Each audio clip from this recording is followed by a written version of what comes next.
ውይ እንኳን አገኘኋችሁ። እናንተን ለማግኘት እየመጣው ነበር። ምን ተፈጠረ ተስፍዬ? በሰላም ነው? በሰላም እንኳን አይደለም። የዛሬ 4 ወር በምጥ የወለደችው ጎረቤቴ አለሚቱ ልጇ ውይ ልጇ ምን ሆነ?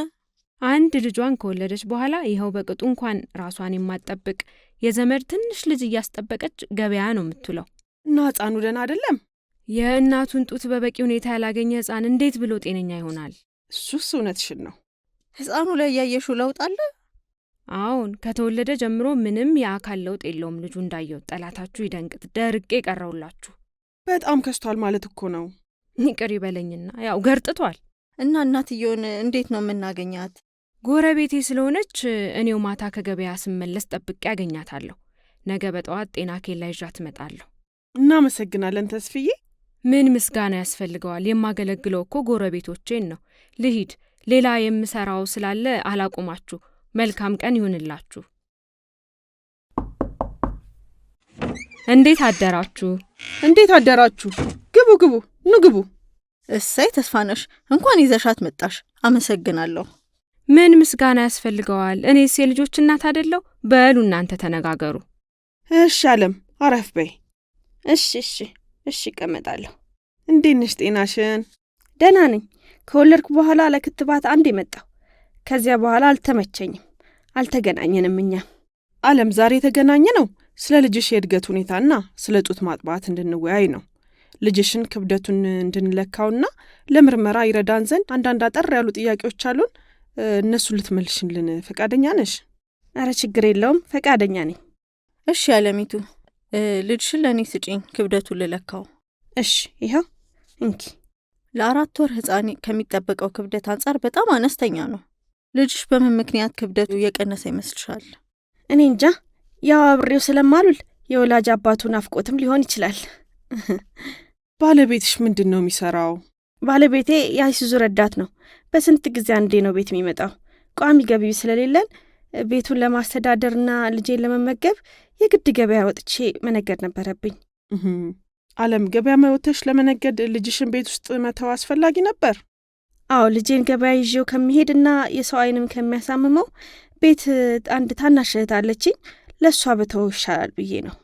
በቀን ስንት ጊዜ ጡት ታጠቢዋለሽ? ገበያ ስትወጪ የጡት ወተት አልበሽ ለልጅሽ ታስቀምጪለታለሽ? ለልጅሽ በአሁን ሰዓት የሚያስፈልገው የጡት ወተት ነው። አንቺ ደግሞ አጠገቡ የለሽም።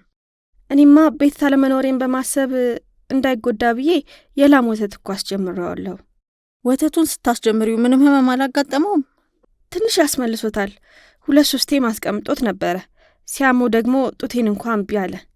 አልመገብም ካለ ለምን ጤና ኬላ ይዘሽው አልመጣሽም? አዎ፣ እኔም እኮ የኑሮ ነገር ሆኖብኝ ነው እንጂ።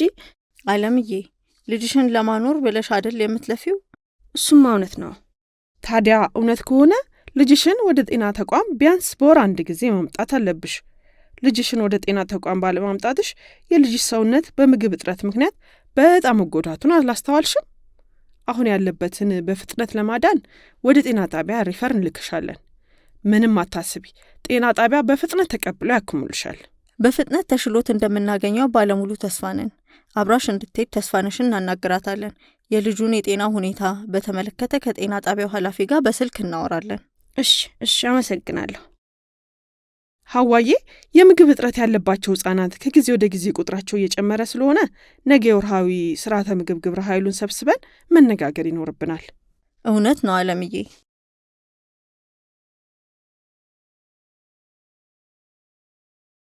የስርዓተ ምግብ ግብረ ኃይል ኮሚቴዎች እንኳን ደህና መጣችሁ። በዚህ ወር ያደረግናቸውን አጠቃላይ የሕፃናት እድገት ክትትልና የምግብ እጥረት ልየታን በተመለከተ ያከናወናቸውን ክንውኖች አጠር አድርጋ የጤና ኤክስቴንሽን ባለሙያዋ ሀዋ ታቀርብልናለች።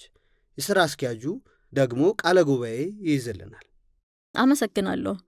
በዚህ ወር የምግብ እጥረት ያለባቸው ሕፃናት በአጠቃላይ 10 ሲሆኑ ከ10ሩ ተገቢውን ትኩረት የሚያስፈልጋቸው የነበሩት 7 ልጆች ስለሆኑ እዚሁ ጤና ኬላ ውስጥ ክትትል እየተደረገላቸው ነው። 3ቱ ለበለጠ ክትትል ወደ ጤና ጣቢያ ሪፈር ተደርገዋል። 2ቱ ሕፃናት በጥሩ ለውጥ ላይ ሲሆኑ የወይዘሮ አለሚቱ ልጅ የተለየ እንክብካቤ የሚያስፈልገውና እናቱ የድሃ በመሆኗ ምክንያት ከልጇ አጠገብ ሆና ጡት ማጥባት፣ መመገብ፣ መንከባከብ አቅሟ አልቻለም። ስለዚህ በእናትየው ጉዳይ ላይ ማድረግ የምንችለውን የመፍትሄ ሀሳብ አቅርበን ብንወያይ ጥሩ ነው። የቀረበው ሪፖርት በጣም ጥሩ ነበረ። በእናትየው ጉዳይ ላይ የቀበሌው ሊቀመንበር እንደመሆኔ መጠን ወይዘሮ አለሚቱ ከጤና ጣቢያ ክትትሏ ስትመለስ በልማታዊ ሴፍትኔት ፕሮግራም ወይም የተጨማሪ የምግብ ዕደላ ፕሮግራም በኩል ጊዜያዊ የምግብ እርዳታ እንድታገኝ አደርጋለሁ።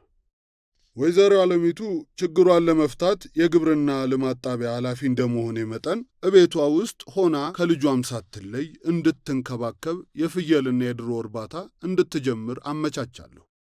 ሁላችሁንም በጣም አመሰግናለሁ። የቀበሌያችን ስራ አስኪያጅ፣ የሴቶች ጉዳይ እንዲሁም የትምህርት ቤታችን ርዕሰ መምህር በመካከላችን ስለተገኛችሁ በጣም አመሰግናለሁ። የቀበሌያችንን የሥርዓተ ምግብ ችግር ለመፍታት ሁላችሁም እያደረጋችሁ ላላችሁት ተግባር እያመሰገንን በሚቀጥለው ወር በዚሁ ሰዓት ስብሰባ እናደርጋለን። በየዘርፋችን የወሰድነውን ኃላፊነት ክትትል እናደርጋለን። እናመሰግናለን።